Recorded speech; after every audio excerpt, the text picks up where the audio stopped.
Good morning കൂട്ടുകാരെ. ഞങ്ങൾ ഇപ്പോൾ ഉള്ളത് തൃശ്ശൂരിലെ ഒരു ലോഡ്ജ്, ഏഡൻ പാലസ്. അവിടെയാണ് ഞങ്ങൾ ഇപ്പോൾ ഉള്ളത്. ആ ലോഡ്ജിലെ മുറിയിലിരുന്നിട്ടാണ് ഞാനിപ്പോൾ താമസിക്കുന്നത്, സംസാരിക്കുന്നത്. പിന്നെ ഞങ്ങൾ വയനാട്ടിൽ 4 ദിവസം ഉണ്ടായിരുന്നു. ആദ്യത്തെ ദിവസം എൻ്റെ 10ാം ക്ലാസ്സിൻ്റെ ഗെറ്റ് ടുഗെദർ സ്കൂളിൽ, ഞങ്ങൾ പഠിച്ച സ്കൂളിൽ വെച്ച് തന്നെ. അതിൻ്റെ വിവരങ്ങളൊക്കെ ഞാൻ ഇന്നലെ ഇട്ട വീഡിയോയിൽ വിശദമായി പറഞ്ഞല്ലോ.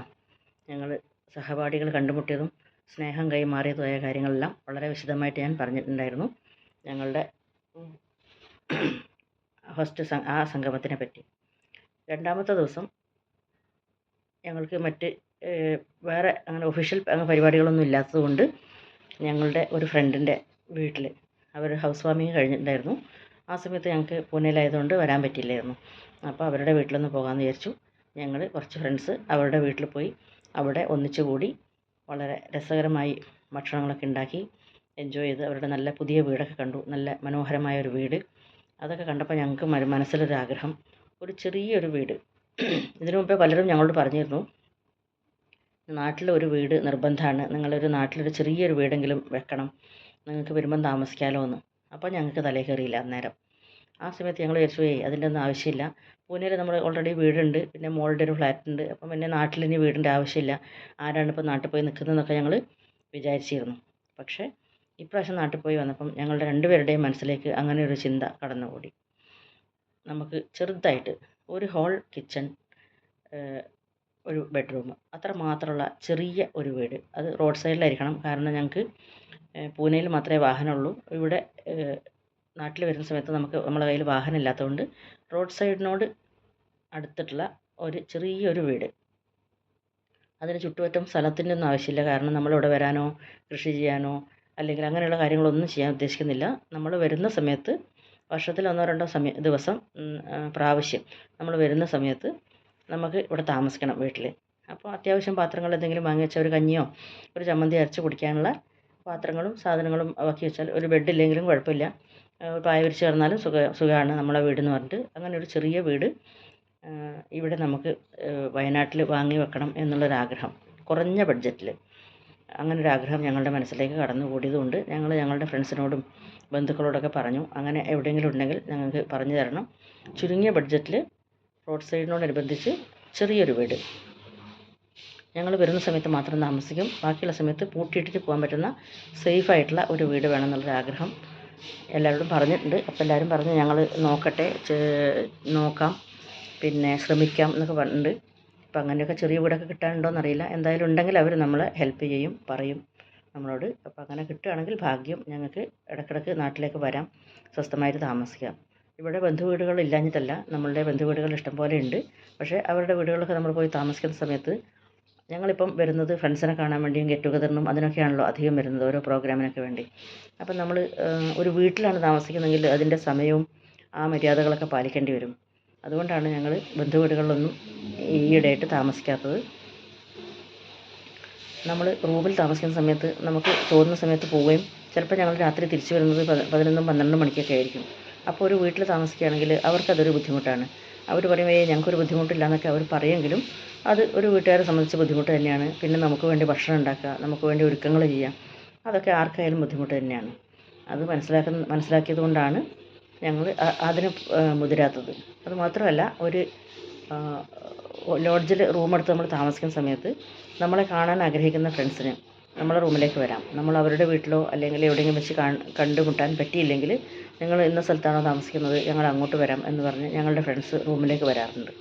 കഴിഞ്ഞ പ്രാവശ്യത്തെ ഞങ്ങളുടെ ഒരു ചെറിയ ഗെറ്റ് ടുഗദർ ഞങ്ങൾ താമസിക്കുന്ന ലോഡ്ജിൽ വെച്ച് തന്നെയാണ് ഞങ്ങൾ നടത്തിയിട്ടുണ്ടായിരുന്നത്. അപ്പം നമുക്ക് നല്ല രസമാണ്. നമ്മൾ റൂമിൽ വെച്ച് നമുക്ക് ചിരിയും ബഹളവും കാര്യവും പാട്ടും ഒക്കെ ആയിട്ടില്ലേ. സുരേഷ് ഏട്ടൻ്റെ പാട്ടിൻ്റെ ഗ്രൂപ്പൊക്കെ ഉണ്ട്. അപ്പോൾ അതിലത്തെ കുറേ ആൾക്കാരായിരുന്നു കഴിഞ്ഞ വർഷം വന്നിട്ടുണ്ടായിരുന്നത്. അപ്പോൾ അവരെല്ലാവരും റൂമിൻ്റെ ഉള്ളിൽ വെച്ച് തന്നെ ചെറിയ രീതിയിൽ ഒരു പാട്ട് കച്ചേരി എന്ന് തന്നെ പറയാം, എല്ലാവരും പാട്ട് പാടുകയും വളരെ എൻജോയ് ചെയ്യുകയും ചെയ്തിട്ടുണ്ടായിരുന്നു. അതൊന്നും നമുക്ക് ഇങ്ങനെ ബന്ധുവീടുകളിലോ അല്ലെങ്കിൽ നമ്മളുടെ വേണ്ടപ്പെട്ടവരുടെ വീടുകളിലൊക്കെ ചെല്ലുമ്പോൾ നമുക്ക് ചെയ്യാൻ പറ്റില്ല.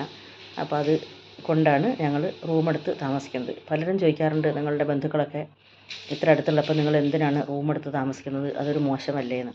അങ്ങനെ ഒരു ചിന്ത ഞങ്ങൾക്കും ആദ്യം ഉണ്ടായിരുന്നു. നമ്മളുടെ ബന്ധുക്കളൊക്കെ ഇത്ര അടുത്ത് താമസിക്കുമ്പോൾ നമ്മൾ ഒരു ലോഡ്ജ് എടുത്ത് താമസിക്കുന്നത് മോശമല്ലേ, അല്ലെങ്കിൽ അഹങ്കാരമായി പോകുമോ എന്നൊക്കെ ഞങ്ങളും ആദ്യം ചിന്തിച്ചിരുന്നു. പിന്നീടാണ് ഞങ്ങൾക്കിങ്ങനെ ഈ കാര്യങ്ങളൊക്കെ ഉള്ളതുകൊണ്ട് അങ്ങനെ ആരും ചിന്തിച്ചാൽ തന്നെ അവരോട് നമുക്ക് കാര്യം പറഞ്ഞ് മനസ്സിലാക്കാവുന്നതേ ഉള്ളൂ എന്നുള്ള ചിന്തയിലാണ് ഞങ്ങളിപ്പം ലോഡ്ജ് എടുത്ത് താമസിക്കുന്നത്. ലോഡ്ജ് എടുത്ത് താമസിക്കുമ്പോൾ നമ്മളുടെ സൗകര്യം അനുസരിച്ച് നമുക്ക് ഇഷ്ടമുള്ളപ്പോൾ എണീക്കാം, ഇഷ്ടമുള്ളപ്പോൾ കിടക്കാം, ഫ്രീ ആയിട്ട് നമുക്ക് നമ്മുടെ മൂവ്മെൻറ്റ്സ് പറ്റും. അതാണ് അതിൻ്റെ കാര്യം. അപ്പോൾ ഞങ്ങൾ ഫ്രണ്ടിൻ്റെ വീട്ടിൽ പോയി. ഞങ്ങൾക്ക് അവിടെ അധികം കിട്ടാത്ത സാധനമാണല്ലോ ഈ ചക്ക, കപ്പ മുതലായ കിട്ടും.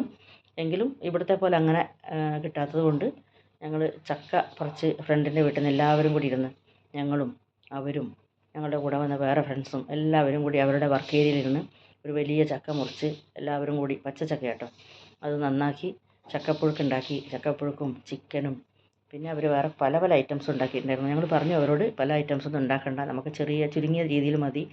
അങ്ങനെ സമ്മതിക്കില്ലല്ലോ. നമ്മൾ നാട്ടിലൊരു വീട്ടിൽ ചെല്ലുന്ന സമയത്ത് മാക്സിമം ഐറ്റംസ് ഉണ്ടാക്കാൻ വേണ്ടിയാണ് അവരെപ്പോഴും ശ്രമിക്കുക. അത് നാട്ടിലൊരു മര്യാദയാണ്.